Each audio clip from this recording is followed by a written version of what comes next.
السلام علیکم ورحمۃ اللہ وبرکاتہ۔ کیسے آپ سب؟ امید کرتی ہوں کہ آپ سب اچھے ہوں گے، اللہ تعالیٰ کے حفظ و امان میں ہوں گے۔ آپ سبھی بھائی بہن کا بہت بہت شکریہ ہمارے چینل پہ آنے کے لیے، اور آپ سبھی بھائی بہن کا بہت بہت شکریہ کہ ویڈیو کو لائک کرتے ہیں اور ہمیں کامنٹ کر کے حوصلہ افزائی دے رہے ہوتے ہیں۔ آپ سبھی بھائی بہن کا بہت بہت شکریہ۔ جیسا کہ آپ سب کو پتہ ہے، یہ چینل ہے دینی خزانہ۔ اس پہ ہم نے اردو ویڈیو ڈالنی شروع کی ہے اور اب تک ہم نے بہت ساری ویڈیو اپلوڈ کر دی ہے۔ انشاءاللہ امید کرتی ہوں کہ آپ سب کو اردو سیکھنے میں فائدہ ہو رہا ہوگا۔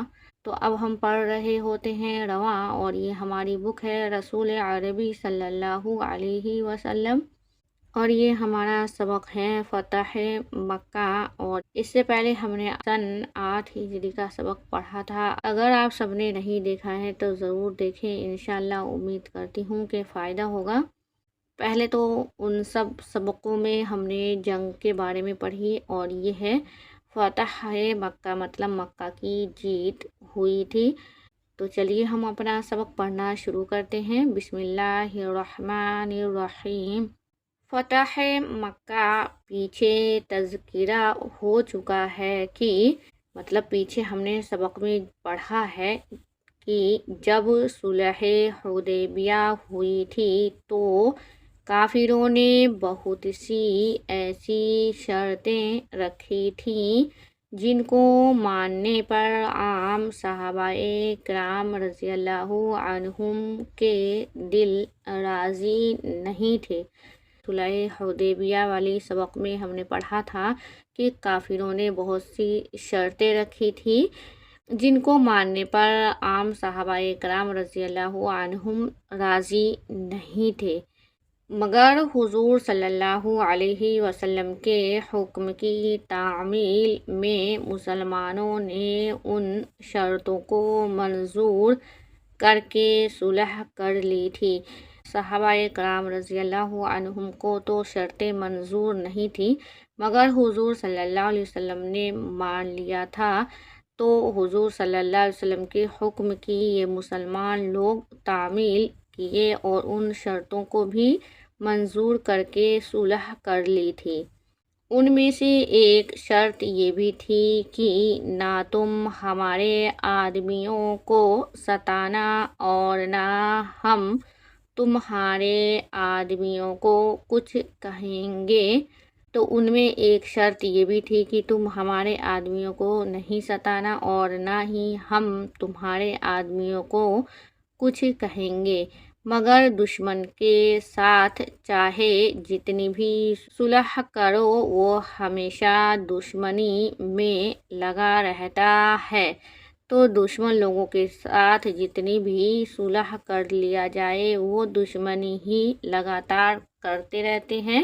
چنانچہ مکہ کے کافروں نے بھی شرطوں کی خلاف ورزی شروع کر دی۔ تو جو شرطیں ہوئی تھی تو مکہ کے کافروں نے بھی شرطوں کی خلاف ورزی شروع کر دی۔ ہوا یہ کہ مکہ مکرمہ کے قریب 2 قبیلے آباد تھے، ایک کا نام بنو بکر تھا اور دوسرے کا نام بنو خزاعہ تھا۔ ان میں آپس میں بڑی دشمنی تھی اور برسوں سے۔ تو مکہ مکرمہ کے قریب 2 قبیلے آباد تھے، ایک کا نام بنو بکر تھا اور دوسرے کا نام بنو خزاعہ تھا۔ ان میں آپس میں بڑی دشمنی تھی اور برسوں سے ایک دوسرے سے لڑتے آ رہے تھے۔ ان دونوں قبیلوں کے لوگوں میں آپس میں بڑی دشمنی تھی اور برسوں سے یہ لوگ لڑتے آ رہے تھے۔ مکہ کے کافر بنو بکر کے طرفدار تھے اور ہر موقع پر اس قبیلے کی مدد کرتے تھے۔ تو آپس میں یہ دونوں قبیلے میں بہت بڑی دشمنی تھی اور برسوں سے ایک دوسرے سے لڑتے آ رہے تھے۔ مکہ کے کافر بنو بکر کے طرفدار تھے اور ہر موقع پر اس قبیلے کی مدد کرتے تھے۔ بنو خزاعہ کے لوگ ہمارے سرکار صلی اللہ علیہ وسلم کے